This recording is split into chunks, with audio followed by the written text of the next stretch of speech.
2 संस्कारी और 3 बेशर्म बहुएं। हम लोग सिर्फ अंडरगारमेंट्स में सनबाथ ले सकते हैं। कम ऑन, छत पर चलते हैं। तीनों बहुएं छत पर अपनी टॉवल उतार कर बैठ जाती हैं। वहीं विभा और शोभा सूरज को जल चढ़ा रही होती हैं। तभी ससुर जी धूप सेकने आते हैं और अपनी बहुओं को इस हालत में देखकर हैरान हो जाते हैं। अरे डैडी जी, आइए आइए, बहुत अच्छी धूप है। आइए पापा जी, धूप में मजा आ रहा है, आइए ना। आइए, हम तो अमेरिका में अपने पूरे परिवार के साथ यूं ही धूप में बैठकर बात करते हैं। अरे विभा, इधर आओ बेटी, जरा मुझे नीचे ले चलो, मुझे चक्कर आ रहा है।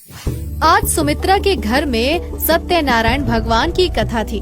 उसके 5 बेटों की शादी हुई थी। पंडित जी आ गए थे। सुमित्रा ने बहू को बुलाते हुए आवाज लगाई, विभा, हे शोभा, सौम्या, शुभी, अन्नू, तुम सब कहाँ हो? पंडित जी आ गए हैं, जल्दी से आओ बेटा। जी माँ जी, मैं पूजा के लिए चरणामृत लेने गई थी।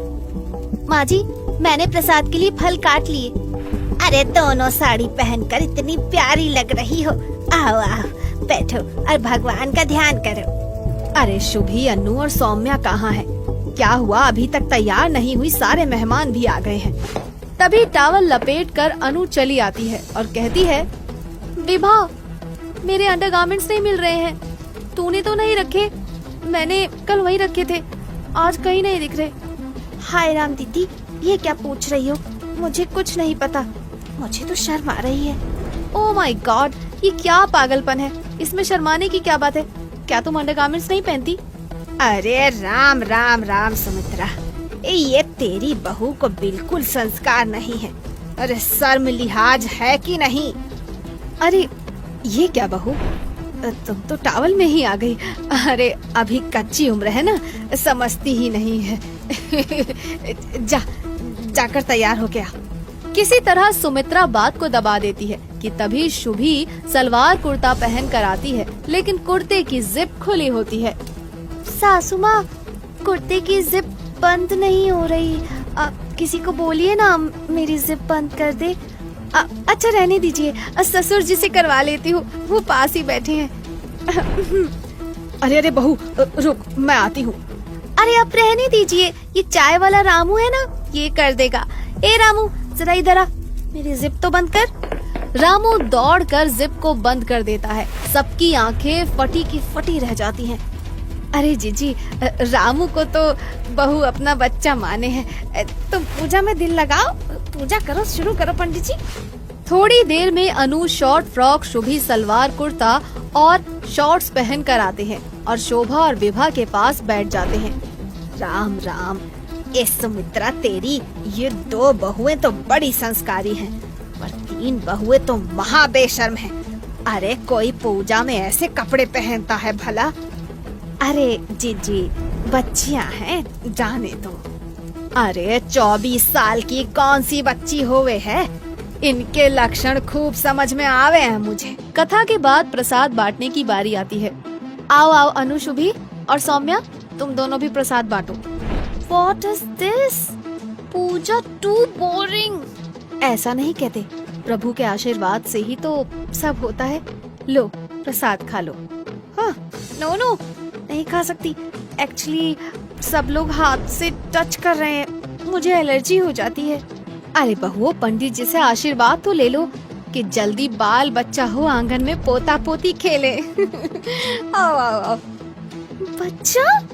ओह नो, माय गॉड, मुझे आशीर्वाद नहीं चाहिए। अभी तो 2 इयर्स तक मुझे एंजॉय करना है। अभी से बच्चा, मुझे तो सोच कर ही डर लगता है। वैसे भी मैं अपने बच्चे को इधर खेलने नहीं दूंगी, सब कुछ अनहाइजीनिक है यहाँ। विभा और शोभा पंडित जी के चरण छूती हैं। पंडित जी उन्हें बहुत सारा आशीर्वाद देते हैं। सभी लोग अपने अपने घर चले जाते हैं। अगली सुबह, अरे बहू, ये तेरी ससुराल है। ये ससुर जेठ के सामने टॉवल पहनकर घूमना शोभा नहीं देता है। यानी मैं बिना टॉवल के ओनली अंडरगारमेंट्स में घूम सकती हूँ, just like my own home. Really सासू माँ? अनु तुरंत टॉवल उतार कर रस्सी पर डाल देती है। शुभी और सौम्या को भी बुलाती है। ए शुभी, सौम्या, इधर आओ। सासू माँ ने परमिशन दे दिया है, हम लोग सिर्फ अंडरगारमेंट्स में सनबाथ ले सकते हैं। कम ऑन, छत पर चलते हैं। तीनों बहुएं छत पर अपनी टॉवल उतार कर बैठ जाती हैं। वहीं विभा और शोभा सूरज को जल चढ़ा रही होती है। तभी ससुर जी धूप सेकने आते हैं और अपनी बहुओं को इस हालत में देखकर हैरान हो जाते हैं। अरे डैडी जी, आइए आइए, बहुत अच्छी धूप है। आइए पापा जी, धूप में मजा आ रहा है, आइए ना। आइए, हम तो अमेरिका में अपने पूरे परिवार के साथ यूं ही धूप में बैठकर बात करते हैं। अरे विभा, इधर आओ बेटी, जरा मुझे नीचे ले चलो, मुझे चक्कर आ रहा है। विभा ससुर जी को लेके नीचे आ जाती है। ये क्या दीदी, आप लोगों को बिल्कुल भी शर्म नहीं आती? आपको सभी के सामने इस तरह अंडरगारमेंट पहनकर नहीं बैठना चाहिए। अरे शर्म की ठेकेदार, हम तुम्हारी तरह गवार नहीं हैं, हम लोग सन बात ले रहे हैं। अरे दीदी, ये इंडिया है इंडिया, कहीं ऐसा ना हो कि यहाँ पर सन बात लेना आपको महंगा पड़ जाए, इसीलिए शरीर ढककर रखने की कोशिश करिए। तुम हमसे छोटी हो, इसीलिए सोच समझ कर बात करो, हमें समझाने की कोशिश मत करो, समझी? मुझे क्या, जैसी करनी वैसी भरनी। ससुर जी भी नीचे आ जाते हैं। पति का ऐसा हाल देखकर सुमित्रा पूछती है, क्या हुआ जी? अरे होना क्या था, जरा बाहर जाके देखो, हमारी तीनों बहुएं खुले बदन छत पर धूप सेक रही हैं। मेरी तो नाक ही कट गई पूरे मोहल्ले में, पूरा मोहल्ला अपनी छत पर आ गया है। सुमित्रा देखती है सचमुच सभी लोग अपनी छत पर खड़े उनकी छत की तरफ देख रहे होते हैं। शोभा, विभा, इधर आओ। देखो, इन तीनों को सबक सिखाना ही होगा, वरना हमारी नाक कट जाएगी। हाँ सासू जी, बात तो सही है, पर किया क्या जाए सासू जी? उन्हें इतना समझा कर आई हूँ, पर वो तो मुझे गंवार कह रही हैं। लो, आ गया आइडिया, अब हिम्मत करनी होगी बस। बताइए माँ, हम परिवार की इज्जत के लिए पीछे नहीं हटेंगे। सुमित्रा विभा को एक मधुमक्खी का छत्ता दिखाती है जो छत के दरवाजे पर होता है और कहती है, लो ये पत्थर और छत्ते पर मार कर आओ, बाकी कमाल मधुमक्खियाँ खुद कर देंगी। विभा छत्ते पर जोर से पत्थर मार कर भाग आती है। सभी मधुमक्खियाँ तेजी से छत पर जाने लगती हैं और बिना कपड़ों के बैठी हुई अनु, शुभी और सौम्या पर टूट पड़ती हैं।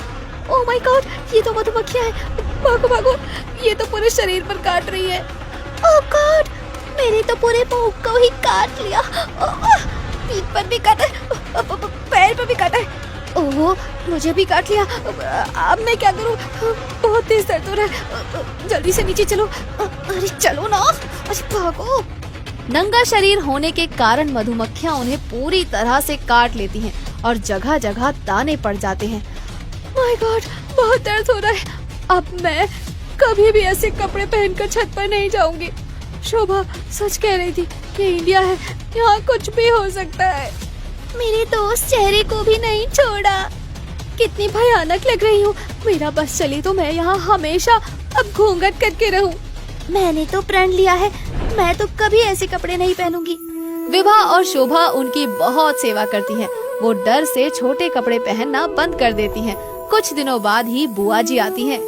अरे भाभी, ये तुम्हारी अतरंगी बहुओं को क्या हुआ? सबकी सब साड़ी में और ब्लाउज में भी आ गई हैं। लंबी आस्तीन वाले वो भी। कौन सा जादू किया है? अरे ये जादू मैंने नहीं चलाया जीजी, ये तो मधुमक्खियों का जादू है। और आप इतने बड़े मर्तबान में क्या लाई हैं जीजी? अरे ये तो असली मधुमक्खियों का शहद है, बहुओं के लिए लाई हूँ ये। अनु, शुभी, सौम्या, बुआ जी तुम्हारे लिए असली मधुमक्खियों का शहद लाई हैं। जरा ले जाओ, किचन में रख दो। किचन के अंदर से अनु, शुभी और सौम्या कहते हैं, बुआ जी हमारी गलतियों को क्षमा कर दीजिए और ये शहद ले जाइए। इसके बदले में आप जो चाहेंगे हम आपकी सेवा करेंगे। बस जिस चीज से मधुमक्खी का संबंध हो, हमें उससे दूर रखिए। तीनों बाहर आकर अपना घूंघट उठाती हैं। उनके चेहरे का हाल देखकर वो हैरान रह जाती हैं। बुआ को कुछ भी समझ नहीं आता। वो हैरानी से सुमित्रा की तरफ देखती है और जब सुमित्रा उन्हें पूरी बात बताती है तो वो भी हंसती हैं और सब हंसी खुशी रहने लगते हैं।